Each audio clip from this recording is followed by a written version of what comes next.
Queridos e amados irmãos, estamos aqui para mais uma aula da nossa EBD, Escola Bíblica Dominical, para juntos aprendermos um pouco mais da Palavra de Deus, pois é claro que quando meditamos na Palavra de Deus, nós tanto ministramos quanto absorvemos a Palavra de Deus também, né? Isso é muito importante e é o que traz para nós esta certeza de que a Palavra de Deus ela é viva e eficaz e ela é aquela que nos orienta e nos ensina em tudo que nós devemos fazer. Nós, pois bem, estamos aqui para iniciar a lição de número 12, né? Que seria transmitida agora presencialmente em nosso templo no dia 20 de setembro, no próximo domingo. Porém, dada a nossa situação de isolamento social, estamos aqui simplesmente nos limitando a trazer até você esses ensinamentos através dessa nossa videoaula. Que Deus possa abençoar você e você possa verdadeiramente aprender a palavra de Deus e também desfrutar desses momentos aqui juntamente conosco. Antes, porém, de entrar na lição, gostaria de dizer a você que você pode divulgar esse vídeo, pode compartilhar com seus amigos, assim como nós o fazemos, né? Os nossos amigos, crentes, não crentes, enfim, todos aqueles que nós amamos e prezamos, nós desejamos também que eles aprendam a palavra de Deus juntamente conosco, ok? Muito bem.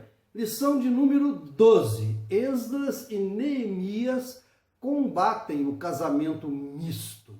Textual da nossa lição se encontra em 2 Coríntios, segunda carta do apóstolo Paulo aos Coríntios, capítulo 6, verso 14, nos diz assim: não vos prendais a um jugo desigual com os infiéis, porque que sociedade tem a justiça com a injustiça? E que comunhão tem a luz com as trevas? Verdade prática colocada em nossa lição de hoje pelo comentarista nos diz assim: o lar foi instituído por Deus para ser uma bênção, desde que seja observada toda a orientação divina na sua formação. É claro que falar sobre casamento é um tema muito longo, né? Um tema bastante complexo, mas nós podemos também entrar na nossa vida diária, pela experiência que nós temos aí de 42 anos de casados, né? Então nós podemos tranquilamente tecer alguns comentários acerca desta lição. Muito bem, a lição ela tem alguns tópicos que nós queremos destacar aos irmãos, e o primeiro tópico principal, ele fala-nos a respeito da Esdras e Neemias combatem o perigo do casamento misto. Primeiro subtópico desse tópico principal diz assim: a ira e a reação de Esdras. O segundo subtópico diz assim: o efeito da atitude de Esdras foi imediato. O terceiro subtópico: o arrependimento do povo. O segundo tópico da nossa lição, ele diz assim: por que um judeu não devia casar com uma pagã? Uma pergunta muito interessante, nós vamos parar um pouquinho mais nesse aqui ao seu tempo, né? O primeiro subtópico desse item diz assim: Deus havia proibido o casamento misto. 2. A história de Israel registra vários exemplos das consequências nefastas de um casamento misto. E o terceiro tópico principal da nossa lição fala sobre a sobrevivência do povo judeu. E dentro desse tópico nós vamos ter apenas um comentário, né, um subtópico, e no tópico de número 4, uma palavra final sobre o casamento dos crentes. E o quinto e último tópico, espera em Deus. Muito bem, como eu disse no início, falar sobre casamento é algo bastante complexo e é um tema bastante longo, né? E nós queremos então tentar resumir algumas coisas aqui, até porque a filosofia colocada nessa lição que nós estamos meditando nessa oportunidade, ela fala muito sobre o casamento misto e também uma maneira uma atitude de Neemias e Esdras também, né, contra esse tipo de casamento. Nós temos que levar em consideração que as épocas eram diferentes, né? Tudo era diferente do que é hoje, até porque hoje, quando nós falamos de casamento, é muito comum haver casamento de pessoas até de nacionalidades diferentes, né? Isso não significa, portanto, que hoje é pecado alguma coisa acontecer desse tipo, como era na época de Neemias e Esdras. Por que eu estou dizendo isso? Porque em nossas comunidades, em nossas igrejas, também existem muitos casais que não são frutos de casamento, por exemplo, de crente com crente, né? Existem pessoas que são crentes, que casaram com não crentes, e têm uma vida normal, uma vida muito boa. Tem pessoas não crentes que casaram com não crentes e acabaram convertendo o seu cônjuge, né? É muito importante, o apóstolo Paulo fala sobre isso, nós vamos falar um pouco mais na frente. Mas também existe aqueles que se prenderam a um jugo desigual e acabaram por sofrer graves consequências, até em nossos dias. Então, por que essa ênfase na proibição do casamento misto? Nós temos que levar em consideração, primeiro, como em uma pequena introdução, que nós estamos tratando de um povo específico, é o povo judeu. Foi aquele povo escolhido por Deus para que, através desse povo, Deus pudesse realizar o seu plano salvífico para a humanidade. Então, era um povo completamente distinto dos demais povos dessa terra.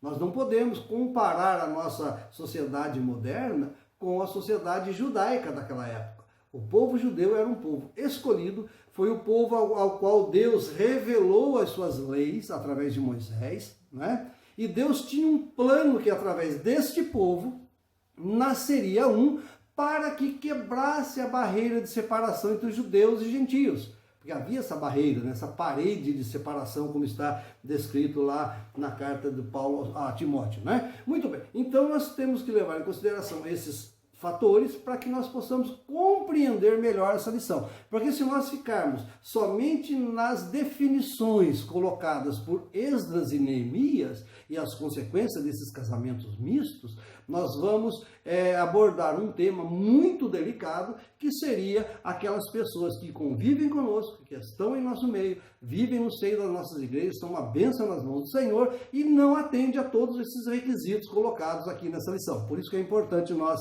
meditarmos sobre essa lição, que é de suma importância. Relato mais uma vez, nós estamos aqui para discutir casamento, forma de casamento, como os problemas diários de um casamento, problemas diários entre um casal, a família, como cuida de filhos, enfim, nós estamos aqui para dar um panorama geral sobre qual é a posição bíblica sobre o casamento, desde a época dos judeus, até passando pelos apóstolos na época de Cristo e até chegar em nossos dias, né, que é o mais importante para nós tirarmos proveito prático dessas lições para as nossas vidas. Muito bem. Por que os judeus não podiam se casar com mulheres estranhas? Em primeiro lugar, Esdras combateu isso. Por que ele combateu? Ele chegou, Esdras estava fora de Jerusalém, como nós sabemos. Quem estava em Jerusalém nessa ocasião era Neemias, não é verdade? Neemias estava ali com aquela incumbência de reconstrução da cidade, dos muros e da cidade de Jerusalém, e Esdras estava ainda fora de Jerusalém. E ele foi mandado para Jerusalém. Quando Esdras chega novamente em Jerusalém, ele percebe então que havia ocorrido dos judeus se misturarem com os povos daquela terra. A lição destaca com muita frequência, se você pode ler na sua casa a lição, né? A lição 12 da nossa revista do terceiro trimestre da EBD, da Escola Bíblica Dominical da Casa Publicadora da Assembleia de Deus, que é a nossa base de estudos. Você vai encontrar diversas citações que o homem não podia pegar mulher dos outros povos, mas se detém simplesmente ao homem, embora cite os versículos em que, né, no caso, ela está lá em Deuteronômio, capítulo 7, verso 3, né, 3 e 4, você vai poder entender que a lei de Deus dada a Moisés, ela privava os judeus de tomarem para si as filhas de outros povos. Ele dizia o seguinte: não deem os seus filhos a filhas de outros povos, muito menos também dê as suas filhas para os filhos dos outros povos. Porque era muito comum isso acontecer, até por interesses econômicos, né? Famílias ricas queriam se unir para que usufruísse dos bens materiais, e isso era uma tentação muito grande e fazia com que o povo judeu, ou qualquer povo dessa terra, buscasse esses recursos de casamento entre povos diferentes, né? Muito bem. Então, Neemias, a Esdras, quando chega, né, em Jerusalém, ele se depara com essa situação, e o primeiro subtópico desse tópico, primeiro que nós estamos estudando, ele fala sobre a ira e a reação de Esdras. A Bíblia diz que Esdras ficou tão enfurecido com aquela situação, porque ele conhecia muito bem a lei de Deus. Notem que Neemias também teve a mesma reação, porém Neemias já estava no meio do povo. E a incumbência de Neemias era uma reconstrução material de Jerusalém. E Esdras, ele estava mais voltado, né? Ele era sacerdote, né? Neemias era um administrador, Esdras estava mais voltado para as questões espirituais. Daí a reação de Esdras ter sido mais imediata do que a de Neemias, quando ele viu a situação do povo judeu, que havia casamento misto entre eles. E ele se revoltou com aquilo porque ele conhecia a lei de Deus, ele era um sacerdote de Deus, conhecia a palavra de Deus e sabia que aquilo não seria benéfico para o povo judeu. Então, o que ele fez? A Bíblia diz que ele rasgou a sua veste, rapou seu cabelo, rapou sua barba, era uma maneira de mostrar, de demonstrar publicamente indignação por aquilo que ele estava presenciando e observando, né? Então ele fez tudo isso, e o mais interessante é que a Bíblia diz que ele caiu de joelhos diante do povo. Olha só, ele estava na praça, né? Ele chegou na praça e muitos reuniram-se a ele. E na hora do sacrifício da tarde, Esdras dobrou os seus joelhos diante do povo e orou a Deus. E todo o povo chorou com ele. Olha que interessante, né? Quando Deus está no comando da situação, quando o povo inteiro, embora haja problemas entre o povo, entre pessoas que não seguem direito, outros seguem mais, outros seguem menos, enfim, todos são da mesma família, né, do povo. Então eles sentiram que realmente ele estava errado, eles choraram junto com Esdras. Qual que foi o efeito, o efeito imediato que essa atitude de Esdras causou? Primeiro foi o reconhecimento por parte do povo que eles estavam errados. Esse foi o primeiro, né? E o segundo tópico é muito interessante, o povo, diante de todo o povo, né? Um dos líderes, o Secanias, né? O nome dele era Secanias, era um judeu de muita influência e bem conhecido no meio do povo. Ele também havia se casado com uma mulher estranha. Ele disse diante do povo: agora, pois, façamos um concerto com o nosso Deus de que despediremos as nossas mulheres e tudo o que é nascido dela, conforme o conselho do Senhor e dos que temem o mandado de nosso Deus. Faça-se conforme a lei. Está lá em Êxodo capítulo 10, verso 3. Tá? Então, a reação do povo foi imediata. Eles acataram aquela reação de Esdras, porque Esdras estava com a razão diante da lei. E o povo de Israel, embora rebelde, embora tenha se rebelado, casado com outras mulheres, ou por interesse, ou por paixão mesmo, né? Pode ter se apaixonado por mulheres estranhas, que estavam no meio do povo, não era nada difícil disso acontecer, mas eles sentiram que transgrediram a lei de Deus. O mais importante entre o povo de Deus, irmãos, é que mesmo havendo muitos problemas, às vezes problemas têm difícil solução, o povo tem temor de Deus. O povo sabe a hora certa em que ele deve dobrar os joelhos e se curvar diante da santidade de Deus e retomar os seus caminhos para que a sua vida seja melhor. Muito bem. Então o efeito da atitude foi esse e o arrependimento do povo. O povo se arrependeu e ele então foi falado entre eles, todos eles começaram a chorar, a gritar, dizendo: olha, realmente nós estamos errados e nós vamos nos arrepender desse nosso feito para que Deus não retire de sobre nós a sua mão poderosa a nos auxiliar, né? E eles responderam para Esdras, e responderam todos: assim seja, conforme as tuas palavras nos convém fazer. Esdras capítulo 10, versos 10 e 12, tá? Então, o arrependimento do povo mostrou que eles realmente reconheceram que eles estavam errados. Inclusive, um dos netos do sumo sacerdote Eliasibe, ele era genro de Sambalate, né? Ele foi até afastado por Neemias dessa reunião que estava, para evitar que ele contaminasse o povo também. Muito bem. O tópico de número 2, por que o judeu não devia se casar com uma pagã, ou uma ímpia, né? Ou uma gentílica, né? Uma pessoa gentia. Por quê? Porque, irmãos, como eu disse no início, o povo de Israel é um povo especial, era um povo escolhido por Deus, para que através desse povo, Deus consolidasse Deus firmasse o seu conserto com a humanidade. Deus tinha um plano salvífico para a humanidade e ele ia utilizar um povo. Ele poderia ter utilizado outros povos, ou outro povo, né? Sem ser o judeu. Mas Deus é soberano, Deus conhece tudo, e ele então escolheu o povo judeu para através dele trazer salvação a toda a humanidade. Então era um povo especial. Nós não podemos comparar a nossa sociedade atual com o povo judeu daquela época, né? Por isso que existe uma certa dificuldade em algumas pessoas até aceitar o evangelho. Mas como que eu vou aceitar o evangelho? Eu quero ser crente, ou eu sou crente, já fui crente, mas estava desviado e casei com uma pessoa que não é crente. Quer dizer, agora não tem mais jeito para mim? Calma, que tem jeito para você sim. Deus prepara tudo direitinho para que os seus filhos sejam bem-sucedidos, tanto nessa terra e especialmente na vida eterna. Primeiro, Deus havia proibido o casamento do povo judeu com mulheres estranhas ou as mulheres com homens estranhos. Deus havia proibido lá no passado. Se você abrir a sua Bíblia lá em Deuteronômio, capítulo 7, já citei aqui, mas do verso 2 em diante, né, 2 até o 4, você vai ver que Deus deixa muito claro para Moisés, e Moisés transmite ao povo essa ordenança de que não poderia haver mistura de casamento entre judeu e outros povos. Tinha algumas razões para isso? Nós vamos ver um pouquinho mais adiante ainda. Primeiro, se você pegar a história de Israel, Deus é tão maravilhoso que ele permitiu que ficasse registrado nas páginas da Bíblia essas verdades, alguns exemplos. Por exemplo, o nosso comentarista aqui cita o caso de Salomão, filho de Davi. Ele foi um sucesso de rei, foi um rei muito próspero, muito temente a Deus. Deus deu a ele tudo o que ele precisava e daria muito mais se ele pedisse.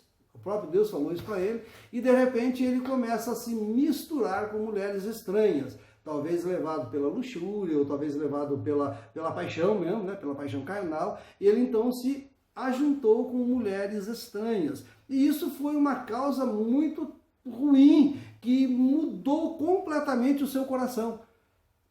Existe um ditame da psicologia, um dos primeiros até da psicologia, que diz o seguinte: a convivência altera comportamentos. Ou seja, você passa a conviver com uma outra pessoa que tem atitudes ou tem modos de vida diferentes do seu, você acaba assimilando aquilo, muda, né? A convivência altera os seus comportamentos, né, diante dessas pessoas. Muito bem, então quando isso acontece, era o perigo do povo judeu, se juntar com povos de outros lugares e trazer para dentro do povo, que era um povo especial, escolhido, para que através do qual Deus traria a salvação à humanidade, pudesse corromper o povo. E isso, como nós vemos lá no princípio, quando Deus, lá no Éden, quando Deus criou Adão e Eva e disse: essa agora é mulher, é carne da tua carne, sangue do teu sangue, né? E agora vocês deixará o homem, seu pai e sua mãe, unir-se à sua mulher, e serão ambos uma só carne. Quando ele fala dessa forma, parece até que eu vejo que o diabo estava ali e percebeu essa situação. Então, o primeiro ataque que o Satanás fez foi exatamente contra o casamento. Isso mostra que a força que tem o casamento dentro de um povo, dentro de uma sociedade, dentro de uma nação, dentro até do próprio mundo inteiro, né? O casamento tem uma influência muito forte. É considerado, inclusive, por muitos chamado a célula máter da sociedade, ou seja, a célula principal da sociedade é o casamento. E nós não temos dúvidas disso, que realmente é assim, dessa forma, né? Então Salomão, por exemplo, ele casou com várias mulheres, começou a trazer idolatria para dentro do povo de Israel, e quando ele morre e seu filho vai assumir o reinado no lugar dele, o que acontece? Há uma divisão do povo de Israel. A divisão das 10 tribos do norte com as 2 tribos do sul, fica Israel no norte e Judá no sul, né? Nós já conhecemos a história, está lá em 1 Reis capítulo 11, né? Enfim, capítulo 12 em diante. Capítulo 12, do verso 16 até o 19. Acabe, por exemplo, rei de Israel, era um homem judeu, e de repente ele casa com Jezabel, que era uma princesa sidônia, ou seja, lá de Sidão, né? Então, Sidom, está em 1 Reis capítulo 16, verso 31. Jezabel, ela fortaleceu tanto a influência dela contra Acabe, que acabou instituindo dentro de Israel o culto a Baal. Nós vemos lá o episódio de Elias, quando vai lá e combate os profetas de Baal. Os irmãos conhecem bem essa história, e vê então que há realmente um perigo muito grande de um judeu casar com uma não judia. E outro caso que acontecia muito, que está inclusive na leitura bíblica em classe nossa, né? Que embora eu não tenha citado no início, eu faço questão de citar agora, que foi separado pelo nosso autor. Você ler de Neemias, capítulo 9, do verso 1 até o verso 4, Esdras, do 9, de 1 a 4, o livro de Neemias, o capítulo 13, do 23 até o 26, e o capítulo 10, os versos 1, 29 e 30. Você vai encontrar nesses versículos, né? O que você vai encontrar nesse versículo? Você vai encontrar exatamente o que Deus estava dizendo lá em Deuteronômio, que não poderia haver casamento misto entre o povo judeu. E uma das razões que nós temos, é bem descrito nesse episódio que nós acabamos de citar aqui das leituras bíblicas nossas, é que uma coisa impressionante estava acontecendo, que Esdras observou. Quando havia o casamento misto, um homem casava com uma mulher não judia, um judeu casava com uma mulher não judia, ou vice-versa, uma mulher judia casava com um não judeu, estava acontecendo um fato bastante destacado. As famílias passavam a utilizar dentro de casa o idioma estrangeiro e não o judeu, a ponto de os filhos não saberem falar o hebraico, o idioma judaico. Eles não conseguiam mais falar aquele idioma. Ora, como a base do nosso aprendizado é o idioma, se você não consegue falar a língua de um povo, dificilmente você vai assimilar a cultura daquele povo.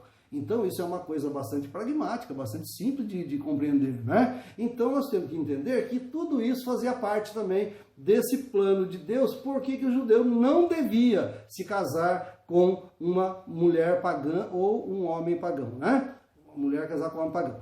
O terceiro tópico trata sobre a sobrevivência do povo judeu.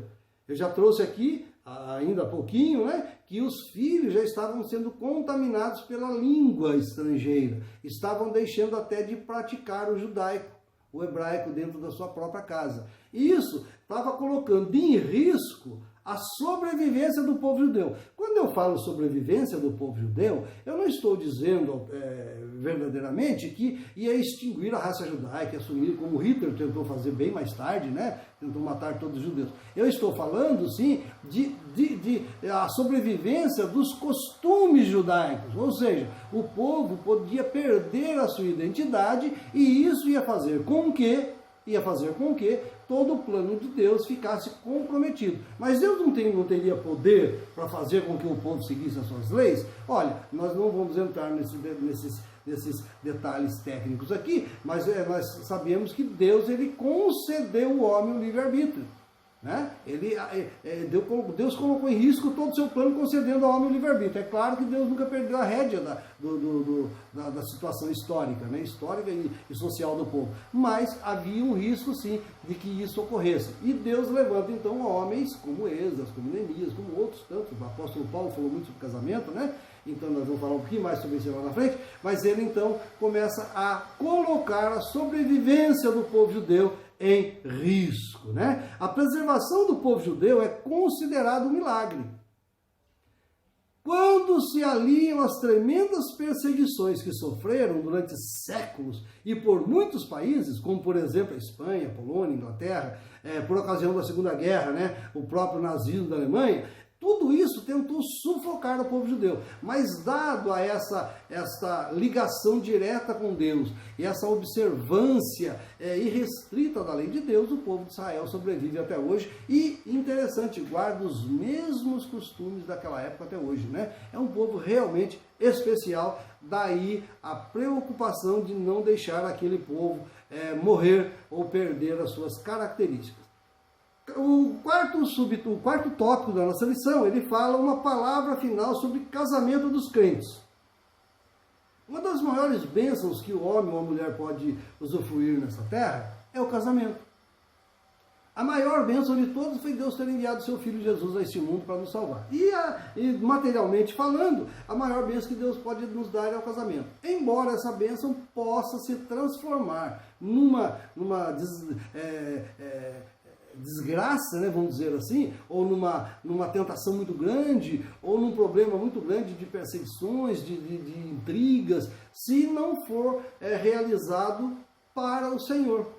Se nós, o homem, não levar em consideração que o que ele está fazendo é algo divino, instituído por Deus, e por isso ele deve satisfação, sim, às recomendações de nosso Deus, né? A mulher que casa, né, tem várias recomendações. A mulher que casa não pode abandonar seu marido, da mesma sorte o marido não pode abandonar a mulher. O casamento ele é indissolúvel, né? Ele é indissolúvel, o casamento tem as suas particularidades, porém o casamento ele fala mais profundamente ainda de uma perfeita união entre os cônjuges, envolvendo corpo, alma e espírito. Porque quando há união no casamento, tudo isso, toda a parte somática e psíquica do homem, elas se juntam, elas tornam-se uma só carne. Por isso que quando há a infidelidade, há um ferimento do próprio ser. Quando a infidelidade é praticada, ela fere o próprio ser, não fere simplesmente a mulher, né? E nós temos que levar em conta também outras recomendações, porque o próprio apóstolo Paulo, está lá em 1 Coríntios capítulo 6, verso 14, ele diz assim, ó, que comunhão tem a luz com as trevas, né? E que concórdia há entre Cristo e Belial. Aí nós estamos entrando num campo bastante interessante dentro dessa palavra final sobre o casamento dos crentes. É aquilo que eu disse no início, em que muitas pessoas se veem hoje, talvez até impedidas, não que as pessoas impeçam, mas elas se sentem impedidas, porque ela não cumpre todos esses requisitos que nós estamos trazendo aqui acerca do casamento judeu. Nós temos que levar em consideração que hoje nós vivemos numa época totalmente diferente e não somos o povo judeu. Nós não somos o povo judeu, nós somos gentios. Nós éramos considerados gentios. Deus derrubou a parede e fez de ambos os povos, ou de todos os povos, um só povo. Aí a importância do sacrifício de Cristo, aquele sacrifício salvífico de Cristo, que nos proporciona um novo nascimento para que nós tenhamos plena comunhão com Deus. E esse novo nascimento nos permite participar das mesmas bênçãos que foram reservadas anteriormente somente ao povo de Israel. Então, essa colocação de que que comunhão tem a luz com as trevas, né? Eu fico até bastante satisfeito quando eu fico lendo a Bíblia, quando nós lemos a Bíblia e meditamos sobre todos esses ensinamentos. O próprio apóstolo Paulo, na segunda carta do apóstolo Paulo aos Coríntios, ele deixa claro, por exemplo, que primeiramente, lá em 1 Coríntios capítulo 7, verso 39, a pessoa fica ali para casar com quem ela quiser.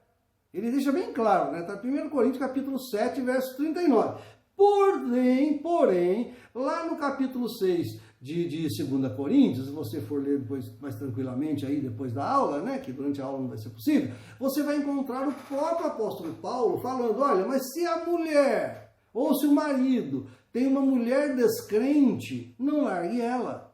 Se a mulher tem um marido descrente, não largue ele. Você pode até meditar um pouquinho mais aprofundadamente e falar, não, mas é o caso de quando há um casamento que não é de crente, o casamento são pessoas que não são crentes, e de repente um aceita Jesus e o outro não. Então não precisa haver separação. Mas eu diria até, se ocorrer o fato de pessoas não crentes, pessoas crentes casarem-se com pessoas não crentes, não é recomendado isso, nós temos todas as definições bíblicas que nos orientam a não proceder dessa forma. Contudo, se isso ocorrer, não significa que você pode ser um desabençoado por Deus. Não, Deus não vai tirar a bênção de você por causa disso. Você pode pagar um preço muito alto. Você pode sofrer sérias consequências com isso. Nós temos exemplos em nossa vida, né? Na nossa vida ministerial de pessoas que, principalmente, eu vou dar um exemplo que não é geral, não é uma coisa assim 100%. É claro que existem as suas exceções, né? Mas pessoas, por exemplo, que participam de trabalhos em penitenciárias, principalmente mulheres, né, que trabalham em penitenciárias, de repente se apaixona por um presidiário. Tem algum problema com isso? Não. Só que às vezes tem que ter muito cuidado, porque as pessoas que estão presas, nem todas elas que aceitam Jesus de coração. Porque o diabo está sempre a tentar as pessoas, a tirar esse foco das pessoas, né? Então a pessoa pode aceitar Jesus dentro de uma prisão simplesmente para usufruir de benefícios próprios dentro da própria prisão, né? Com mais regalias, com diminuição de penas, às vezes, porque o comportamento vai mudar, mas no fundo o coração não foi transformado. Então quando ele sai da prisão, vem para fora e casa aqui fora, provavelmente esse casamento vai ter problemas. Não estou dizendo que isso é geral. Acabei de dizer e afirmo novamente, não me entendam mal. Não é tudo que acontece que é dessa forma. Isso não é uma regra. Existem as suas exceções em que pessoas realmente são transformadas. Nós cremos dessa forma. Deus é poderoso para pegar o mais vil pecador e transformar a ponto de levá-lo ao céu. Mas nós temos que ter muito discernimento e orar muito a Deus e pedir a sua orientação para que esse problema não ocorra conosco ou com os nossos familiares, né? No meu caso, eu já sou casado há 42 anos, mas pessoas que estão aí esperando o casamento e buscando encontrar a sua cara metade pode correr esse risco que é muito grande, está à mercê desse problema, né? O quinto e último tópico para nós fecharmos a nossa lição fala que o crente deve esperar em Deus. Salmo de número 27, verso 14. Salmo de número 37, verso 7 diz: espera em Deus. Olha só um exemplo muito interessante que foi colocado aqui na nossa lição pelo comentarista. Quando o Abraão pede para que seu servo Eliezer vai buscar uma noiva para o seu filho Isaac, no caso Rebeca, né? Ele ficou apavorado. Ele falou: como é que eu vou encontrar uma noiva para o meu senhor? Né? Olha a responsabilidade. Se eu trouxer uma mulher para cá que não é serva de Deus, ou que não vai se dar bem com ele, a culpa vai recair toda sobre mim. O que ele fez? Ele orou ao Senhor. E quando ele orou ao Senhor, ele até impôs uma condição: ó Deus, a mulher que eu encontrar, que seja aquela que se eu pedir água para beber, e ela dê água tanto a mim quanto aos meus camelos. Eu acho até que quando ele falou aos seus camelos, todos nós sabemos da quantidade de água que o camelo bebe, né? Muito especialmente uma tropa andando pelo deserto há vários meses, né? Quanta sede esse camelo não tinha, ele ia beber água ali até não aguentar mais, né? Tem até as quantidades aí definidas pelos especialistas, né? Que nós não vamos citar números aqui agora, mas só para você saber que era uma quantidade muito grande de água que eles bebiam. Então parece até que ele pôs uma coisa: ó, isso é impossível de acontecer. Então, se acontecer, realmente não é algo do homem, é uma coisa provinda de Deus, uma coisa que está vindo de Deus para mim. Então eu posso ter certeza de levar essa mulher para o meu Senhor e ele vai ficar feliz e o seu casamento vai ser uma bênção. Então, meus queridos e amados irmãos, Salmo de número 68, verso 6 tem uma recomendação muito interessante, tem uma citação muito interessante. Deus faz com que o solitário viva em família. Não perca as suas esperanças, você jovem, ou você já adulto que ainda não casou, ou que está passando momentos de solidão. Não fiquem preocupados. Deus cuidará da vida de vocês. Não precipitem as suas escolhas.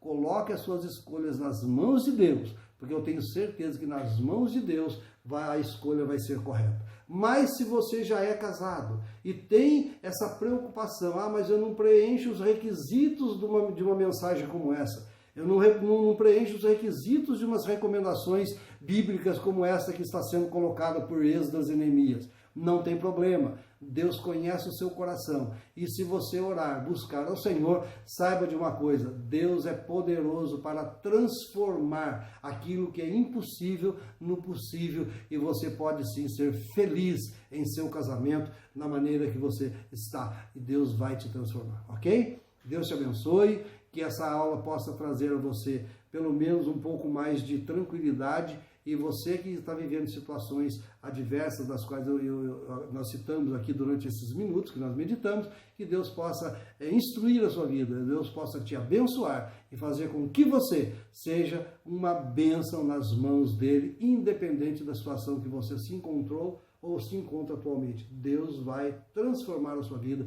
e você vai ser uma bênção, ok? Deus te abençoe. Até uma próxima aula, se Deus assim nos permitir. E eu espero que você tenha gostado e também usufruído dessa aula e possa colocar em prática na sua vida. Amém? Deus te abençoe em nome de Jesus.